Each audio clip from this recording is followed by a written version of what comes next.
Hứa Khải, Đàm Tùng Vận, anh muốn ở bên em hết năm này sang năm khác, mỗi bước chân của em đã chạm tới trái tim anh. Trên phim trường một buổi chiều mùa thu, ánh nắng nhẹ rơi qua tán lá, phủ lên vai áo của Hứa Khải và Đàm Tùng Vận, hai người đang quay những cảnh cuối cùng của bộ phim Em đẹp hơn ánh sao. Đạo diễn vừa hô cắt, cả đoàn phim vỗ tay, ai nấy đều thở phào nhẹ nhõm vì đã kết thúc một chặng đường dài. Thế nhưng, có một khoảnh khắc không nằm trong kịch bản. Hứa Khải quay sang nhìn Đàm Tùng Vận, nụ cười dịu dàng mà chân thành. Đàm Tùng Vận, anh muốn ở bên em hết năm này sang năm khác, mỗi bước chân của em đã chạm tới trái tim anh. Không ai ngờ câu nói ấy lại không phải lời thoại, mà là lời thật lòng của Hứa Khải. Không khí xung quanh như ngừng lại, chỉ còn tiếng gió khẽ qua tóc cô và ánh nhìn sâu thẳm của anh. Đàm Tùng Vận sững người trong vài giây rồi khẽ cười, nụ cười khiến tim người khác cũng muốn tan chảy theo. Cả đoàn phim đều cảm nhận được, suốt những tháng ngày quay chung, giữa họ không chỉ là bạn diễn ăn ý, từng ánh mắt, từng cái chạm tay trong cảnh quay đều thật đến mức khiến khán giả tin rằng đó không còn là diễn xuất. Hứa Khải vốn nổi tiếng lạnh lùng, ít nói, nhưng từ khi đóng chung với Đàm Tùng Vận, anh trở nên khác lạ. Anh hay mỉm cười, chủ động trò chuyện và nhiều lần bị bắt gặp đang nhìn cô từ xa, ánh nhìn lặng lẽ nhưng đầy tình cảm. Trong một lần phỏng vấn, phóng viên hỏi anh điều gì khiến anh quý mến Đàm Tùng Vận đến vậy. Anh chỉ trả lời ngắn gọn, mỗi lần cô ấy bước qua, tôi cảm thấy tim mình đập nhanh hơn một chút. Có lẽ, đó là cảm giác đặc biệt mà chỉ dành cho một người. Câu nói ấy được cắt lên sóng, lập tức trở thành trending trên Weibo và người hâm mộ bắt đầu gọi họ là cặp đôi tim đập.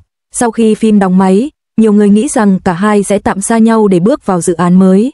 Nhưng không, Hứa Khải vẫn thường xuyên xuất hiện cạnh Đàm Tùng Vận từ buổi quảng bá phim, sự kiện thời trang, cho đến hậu trường chương trình truyền hình. Có lần, khi đang tham dự một buổi họp báo ở Bắc Kinh, Đàm Tùng Vận vấp nhẹ trên bậc thang. Ngay lập tức, Hứa Khải đưa tay đỡ cô, ánh mắt anh lo lắng thấy rõ. Khoảnh khắc ấy chẳng cảm động chứ? Khán giả bên dưới vỗ tay không ngớt. Đó là khoảnh khắc mà mọi người đều tin giữa Hứa Khải và Đàm Tùng Vận đã có thứ tình cảm vượt khỏi màn ảnh. Theo một nguồn tin thân cận trong đoàn, Hứa Khải từng viết vài lá thư tay cho Đàm Tùng Vận khi họ quay xa nhau. Anh không gửi trực tiếp, nếu được chọn, tôi muốn chọn người đang ngồi bên cạnh. Cả khán phòng reo lên. Đàm Tùng Vận đưa tay che mặt, còn dần tiến đến một tình yêu thật. Một lần, sau khi kết thúc buổi quay đêm, Hứa Khải và Đàm Tùng Vận cùng ngồi lại trên bậc thềm phim trường. Trời đầy sao, không còn ánh đèn, không còn máy quay, chỉ có hai người và tiếng gió đêm.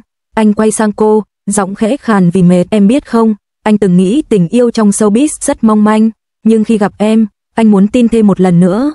Anh muốn ở bên em hết năm này sang năm khác, chỉ cần em không rời, anh cũng sẽ không đi. Cô khẽ tựa đầu lên vai anh, đáp nhỏ, vậy anh phải giữ lời đấy, đừng để em đi tìm anh giữa những người xa lạ. Khoảnh khắc đó, dù không có máy quay nào ghi lại, nhưng những người chứng kiến đều nói đó là cảnh tình đẹp nhất họ từng thấy. Sau những tin đồn, cả hai dần học cách yêu một cách kín đáo và trưởng thành hơn. Họ không công khai quá nhiều, nhưng cũng không né tránh. Cứ thế, cùng nhau xuất hiện, cùng nhau im lặng, cùng nhau đi qua những tháng ngày mà người khác chỉ biết đoán. Một phóng viên từng viết họ yêu nhau như cách hai vì sao cùng tỏa sáng không cần nói, nhưng ánh sáng của họ hòa quyện và lan tỏa. Hứa Khải dần trở nên chững chạc hơn, ít nói đùa hơn, còn Đàm Tùng Vận lại dịu dàng và tự tin hơn. Dường như, cả hai đã tìm được nửa còn lại khiến bản thân trở nên tốt đẹp hơn. Có lần, người hâm mộ bắt gặp Hứa Khải đi mua hoa tại một cửa tiệm nhỏ ở Bắc Kinh. Anh chọn một bó hồng trắng, rồi nói với người bán, không cần giấy gói, cô ấy thích đơn giản. Hôm sau, Đàm Tùng Vận đăng ảnh cốc trà sữa và bó hồng trắng, caption chỉ có một dòng, một ngày thật dịu dàng. Fan lập tức hiểu, không cần tên, không cần tag, họ vẫn đang song hành trong thế giới riêng của mình, nhẹ nhàng, chân thành, và đủ để người ngoài cảm thấy ấm lòng. Trong một buổi giao lưu với khán giả, MC nhắc lại câu nói năm nào của anh từng nói với Đàm Tùng Vận rằng, anh muốn ở bên cô ấy hết năm này sang năm khác.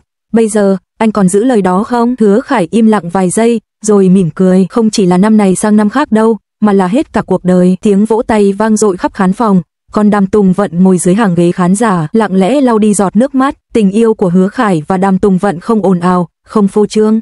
Nó giống như ánh nắng nhẹ của buổi sớm, không chói chang, nhưng đủ sưởi ấm lòng người. Anh muốn ở bên em hết năm này sang năm khác vì mỗi bước chân em đi đều đã khắc dấu trong tim anh. Một câu nói, một lời hứa, một tình yêu giản dị nhưng bất diệt.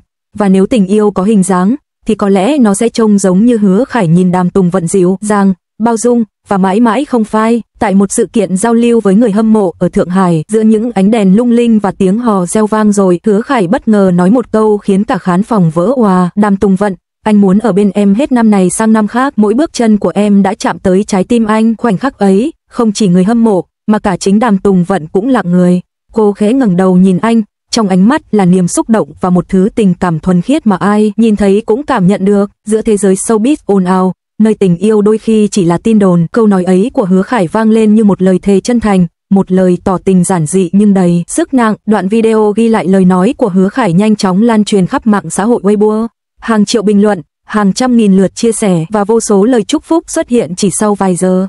Cư dân mạng bình luận câu nói này không phải dành cho bạn diễn, mà là dành cho người anh thật sự yêu. Ánh mắt của Hứa Khải khi nhìn Đàm Tùng Vận dịu dàng đến mức tan chảy, đây không còn là diễn xuất nữa, đây là cảm xúc thật. Đàm Tùng Vận trong buổi hôm ấy mặc một chiếc váy trắng tinh khôi, mái tóc buông nhẹ, nụ cười hiền hậu, còn Hứa Khải lại xuất hiện với vest đen lịch lãm, ánh nhìn của anh xuyên qua đám đông chỉ để dừng lại nơi cô.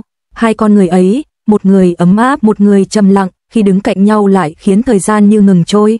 Khi được MC hỏi rằng tại sao anh lại nói câu đó trước hàng nghìn khán giả, Hứa Khải chỉ mỉm cười, đáp lại một cách nhẹ nhàng, tôi chỉ muốn nói ra điều mà mình đã giữ trong lòng quá lâu. Câu trả lời ấy khiến cả khán phòng nín thở. Đàm Tùng Vận ngồi bên cạnh, khẽ cúi đầu, nụ cười lặng lẽ mà ngọt ngào.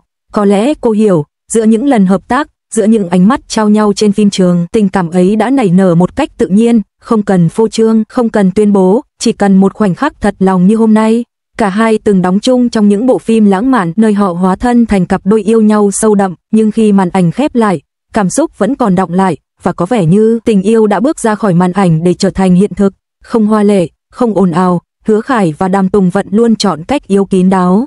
Họ ít khi xuất hiện cùng nhau ở nơi công cộng, nhưng mỗi khi có, đều khiến người ta không thể rời mắt. Đàm Tùng Vận từng nói trong một buổi phỏng vấn, tôi thích cảm giác được ai đó quan tâm bằng sự im lặng, không cần nói nhiều, chỉ cần một ánh mắt là đủ, và người mang lại cho cô cảm giác nếu mỗi bước chân của em chạm tới tim anh thì mỗi nhịp tim của anh cũng đã hòa vào hơi thở của em. Khán phòng bùng nổ tiếng vỗ tay. Những người trong đoàn phim từng tiết lộ Hứa Khải và Đàm Tùng Vận thường xuyên quan tâm nhau trong những chi tiết nhỏ. Anh giúp cô cài micro, cô giúp anh chỉnh lại, cùng một tình yêu bình yên và chân thành. Chúng tôi đều là những người từng cô đơn nên càng hiểu giá trị của việc được ai đó nắm tay đi qua mùa đông, Hứa Khải chia sẻ.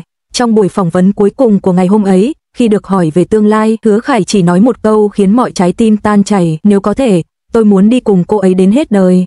Không cần biết là năm nay, năm sau, hay 10 năm nữa, chỉ cần cô ấy vẫn cười, tôi sẽ luôn ở đó. Đàm Tùng Vận mỉm cười, ánh mắt cô long lanh, em tin, nếu hai người thật lòng, thì dù thời gian có trôi, tình yêu vẫn ở lại. Câu chuyện tình giữa Hứa Khải và Đàm Tùng Vận không cần quá nhiều ồn ào, chỉ cần một ánh mắt, một câu nói, một lời hứa giản dị, anh muốn ở bên em hết năm này sang năm khác. Mỗi bước chân của em đã chạm tới trái tim anh, và có lẽ, trong thế giới đầy bon chen này, tình yêu ấy chính là điều đẹp đẽ nhất mà người ta vẫn tin rằng tình thật vẫn tồn tại.